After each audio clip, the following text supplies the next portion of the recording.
안녕하십니까. 재미있는 소설 이야기 시간입니다. 오늘은 황순원님의 독짓는 늙은이에 대해서 살펴보도록 하겠습니다. 이 작품은 평생을 즉 하가리를 만드는 일에 바쳐온 한 노인의 집념과 그리고 그게 실패로 돌아가는 좌절과 절망을 통해서 어떤 치열하게 자기 자신과 대결한 인간의 비극적인 결말을 아주 감동적으로 보여주고 있습니다. 이 작품에서 가장 두드러진 갈등은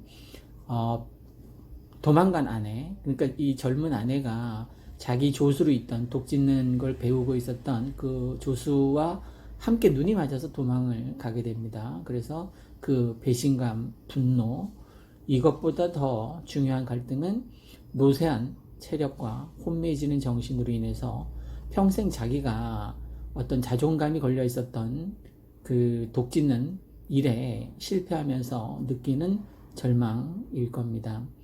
전체적인 내용은 일단 일물부터 살펴보면 더 좋을 것 같습니다.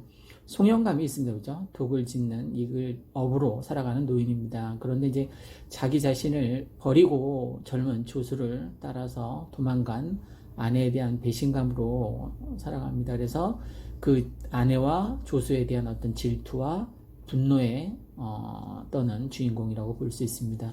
어린 아들 생계를 위해서 안간힘을 다하지만 몸이 아프고 결국 독짓는 일마저 실패하고 결국 죽음에 이르게 됩니다.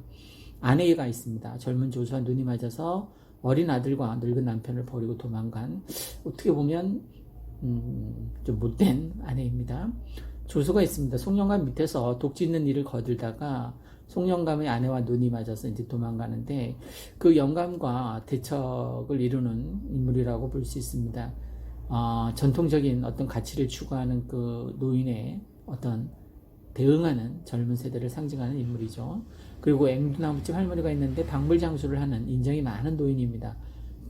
아들 당손이를 부유한 집에 주선해서 보여주는 착한 노인입니다. 짧게 이야기를 이제 살펴보겠습니다. 아내가 젊은 조수와 이제 함께 도망친 뒤에 송영감은 배신감과 분노에 떨면서 어린 아들 당손이를 먹여 살릴 생각에 아주 막막해 합니다. 배신감이 너무 커서 조수가 지어놓고 간 독을 다 부숴버리고 싶지만 생계에 대한 걱정 때문에 차마 그렇게 하지 못하고 아픈 몸을 이끌고 안간힘을 다해서 독을 짓습니다. 하지만 육체적으로 쇠약해지고 정신적 고통이 큰 터라 손이 떨려서 예전과 같은 솜씨를 잘 발휘하지는 못합니다. 어느 날 송영감을 딱하게 여기던 앵두나무집 할머니가 찾아와서 아들 당손이를 다른 집에 보내는 것이 어떠냐고 이제 묻습니다. 이에 송영감은 화를 내면서 제안을 거절하고 생계를 꾸리기 위해서 다시 독 짓기에 몰두합니다. 가마에 독을 굽는 날 은근한 경쟁심에서 송영감은 자기가 지은 독과 조수가 지어놓은 독이 나란히 이제 독을 나란히 가마에 넣습니다. 하지만 시간이 흐른 뒤 자신이 지은 독들만 깨지는 소리를 들으며 송영감은 결국 쓰러지고 맙니다. 다음날 정신을 차린 송영감은 앵두나무집 할머니에게 당손이를 좋은 자리에 보내줄 것을 부탁하고 당손이가 떠난 후에 가마 속으로 들어가서 자신의 깨어진 독들과 대신해서 이제 죽음을 맞이하는 것으로 끝납니다. 큰 핵심 내용은 어떤 전통적 가치를 추구했었던 송영감과 새로운 세대를 상징하는 조수와의 어떤 대립과 갈등, 그리고 결국은 전통을 고수하던 송영감이 자신의 어떤 자존심이 걸린 그 독짓기에서 실패하고 나서 좌절과 절망, 체념하는 내용이었습니다. 결국 근본적으로 도망간 아내와 조수에 대한 어떤 분노와 배신감이라고 볼 수 있겠죠, 그죠? 그래서 그 분노와 배신감을 전통적인 독짓기를 통해서 어떤 정신적인 가치를 이어나가려고 했지만 결국 죽음에 이르게 되는, 독을 대신해서 가마 안에서 어떤 최후를 맞는 송영감의 어떤 위대한 장인정신, 그 추구와 실패, 좌절, 절망을 그리고 있는 소설이었습니다.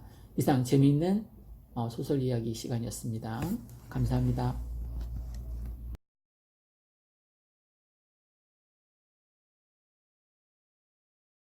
안녕하십니까. 재미있는 소설 이야기 시간입니다. 오늘은 황순원님의 독짓는 늙은이에 대해서 살펴보도록 하겠습니다. 이 작품은 평생을 즉 하가리를 만드는 일에 바쳐온 한 노인의 집념과 그리고 그게 실패로 돌아가는 좌절과 절망을 통해서 어떤 치열하게 자기 자신과 대결한 인간의 비극적인 결말을 아주 감동적으로 보여주고 있습니다. 이 작품에서 가장 두드러진 갈등은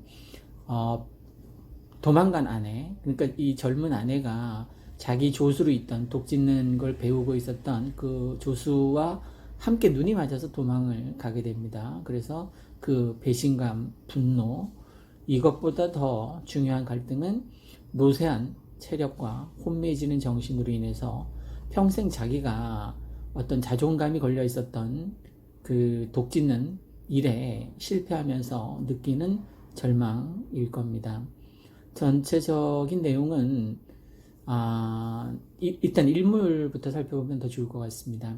송영감이 있습니다. 그죠? 독을 짓는 이글 업으로 살아가는 노인입니다. 그런데 이제 자기 자신을 버리고 젊은 조수를 따라서 도망간 아내에 대한 배신감으로 살아갑니다. 그래서 그 아내와 조수에 대한 어떤 질투와 분노에 떠는 주인공이라고 볼 수 있습니다.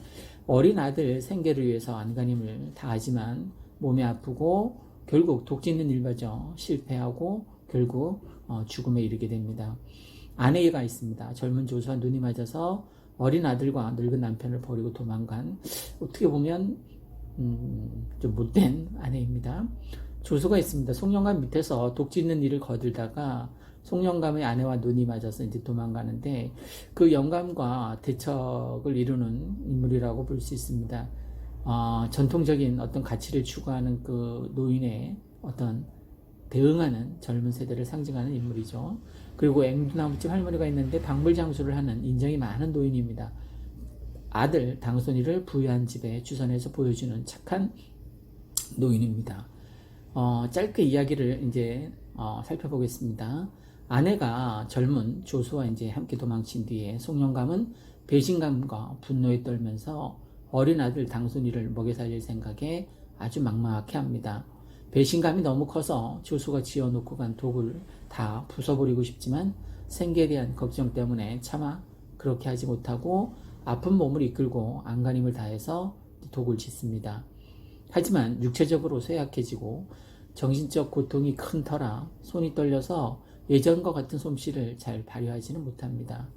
어느 날 송영감을 딱하게 여기던 앵두나무집 할머니가 찾아와서 아들 당손이를 다른 집에 보내는 것이 어떠냐고 이제 묻습니다.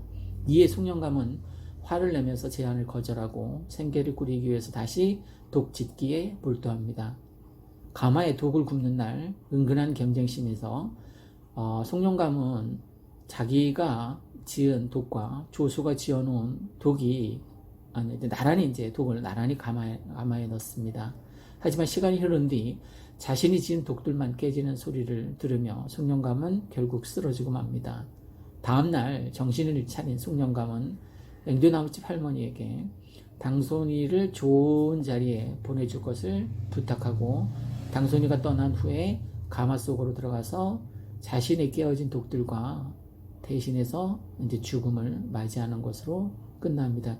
큰 핵심 내용은 어떤 전통적 가치를 추구했었던 송영감과 새로운 세대를 상징하는 조수와의 어떤 대립과 갈등, 그리고 결국은 전통을 고수하던 송영감이 자신의 어떤 자존심이 걸린 그 독짓기에서 실패하고 나서 좌절과 절망, 체념하는 내용이었습니다.